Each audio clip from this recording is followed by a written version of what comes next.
जय श्री राधे कृष्णा। ओम कुकरेजा चैनल पर आपका हार्दिक स्वागत है। हरि अनंत हरि कथा अनंता में आज सुनिए धनतेरस क्यों मनाते हैं, क्या है धनतेरस की कहानी जाने। समुद्र मंथन के दौरान भगवान धन्वंतरी जब अपने हाथों से अमृत कलश लेकर निकले थे, उस दिन कार्तिक मास के कृष्ण पक्ष की त्रयोदशी तिथि थी। इसलिए इस दिन को धनतेरस का पर्व मनाया जाता है। भगवान धन्वंतरी की पूजा अर्चना करने से आरोग्य सुख की प्राप्ति होती है। आइए जानते हैं धनतेरस का पर्व क्यों मनाया जाता है और इसकी कथा क्या है। धनतेरस 10 अक्टूबर 2023। धनतेरस की कथा इसलिए मनाया जाता है, धनतेरस समुद्र से निकले थे भगवान धन्वंतरी। कार्तिक मास के कृष्ण पक्ष की त्रयोदशी तिथि को धनतेरस का पर्व मनाया जाता है। इस बार यह शुभ तिथि 10 अक्टूबर दिन शुक्रवार को है। शास्त्रों के अनुसार इस तिथि को समुद्र मंथन के समय भगवान धन्वंतरी अमृत कलश लेकर प्रकट हुए थे। इस वजह से इस तिथि को धनतेरस या धनत्रयोदशी तिथि के नाम से ही जाना जाता है। भगवान धन्वंतरी के अलावा इस दिन माता लक्ष्मी, धन के देवता कुबेर और मृत्यु के देवता यमराज की भी पूजा की जाती है। इस दिन दीपावली का पर्व शुरू हो जाता है और इस दिन सोना चांदी या नए बर्तन खरीदना बहुत शुभ माना जाता है। आइए जानते हैं धनतेरस क्यों मनाया जाता है और इसकी कहानी क्या है। चिकित्सा विज्ञान का किया था प्रचार। भारतीय संस्कृति में स्वास्थ्य को ही सबसे बड़ा धन माना गया है और इस दिन को राष्ट्रीय आयुर्वेद दिवस के रूप में भी मनाया जाता है। मान्यता है कि भगवान धन्वंतरी को भगवान विष्णु का अंश माना जाता है और इन्होंने ही संसार में चिकित्सा विज्ञान का प्रचार और प्रसार किया। इस दिन घर के द्वार पर तेरस दीपक जलाए जाने की प्रथा है।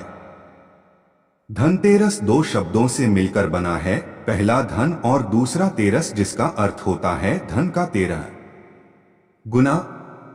भगवान धन्वंतरी के प्रकट होने के कारण इस दिन को वैद्य समाज धन्वंतरी जयंती के रूप में मनाता है, इसलिए मनाया जाता है। धनतेरस का पर्व शास्त्रों में वर्णित कथाओं के अनुसार समुद्र मंथन के दौरान भगवान धन्वंतरी हाथों में अमृत कलश लेकर प्रकट हुए थे।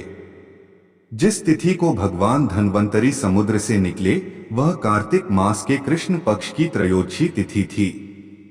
भगवान धन्वंतरी समुद्र से कलश लेकर प्रकट हुए थे, इसलिए इस अवसर पर बर्तन खरीदने की परंपरा चली आ रही है। भगवान धन्वंतरी को विष्णु भगवान का अंश माना जाता है और इन्होंने ही पूरी दुनिया में चिकित्सा विज्ञान का प्रचार और प्रसार किया। भगवान धन्वंतरी के बाद माता लक्ष्मी 2 दिन बाद समुद्र से निकली थीं, इसलिए उस दिन दीपावली का पर्व मनाया जाता है। इनकी पूजा अर्चना करने से आरोग्य सुख की प्राप्ति होती है। धनतेरस की पौराणिक कथा। एक बार मृत्यु के देवता यमराज ने यमदूतों से प्रश्न किया कि क्या कभी मनुष्य के प्राण लेने में तुमको कभी किसी पर दया आती है। यमदूतों ने कहा कि नहीं महाराज, हम तो केवल आपके दिए हुए निर्देशों का पालन करते हैं। फिर यमराज ने कहा कि बेझिझक होकर बताओ कि क्या कभी मनुष्य के प्राण लेने में दया आई है। तब एक यमदूत ने कहा कि एक बार ऐसी घटना हुई है जिसको देखकर हृदय पसीज गया। एक दिन हंस नाम का राजा शिकार पर गया था और वह जंगल के रास्ते में भटक गया था और भटकते भटकते दूसरे राजा की सीमा पर चला गया।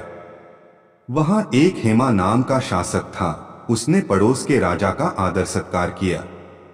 उसी दिन राजा की पत्नी ने एक पुत्र को जन्म भी दिया। ज्योतिषाचार्यों ने की भविष्यवाणी ज्योतिषों ने ग्रह नक्षत्र के आधार पर बताया कि इस बालक की विवाह के 4 दिन बाद ही मृत्यु हो जाएगी।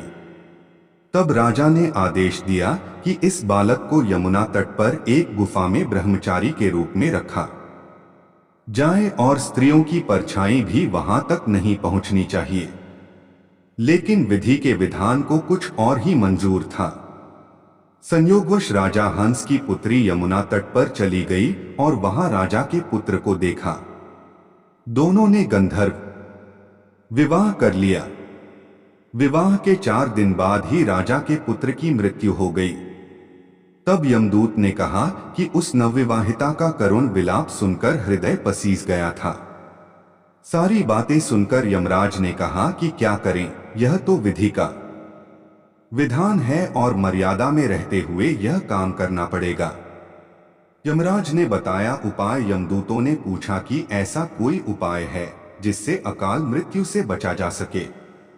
तब यमराज ने कहा कि धनतेरस के दिन विधि विधान के साथ पूजा अर्चना और दीपदान करने से अकाल मृत्यु नहीं होती। इसी घटना की वजह से धनतेरस के दिन भगवान धन्वंतरी और माता लक्ष्मी की पूजा की जाती है और दीपदान किया जाता है।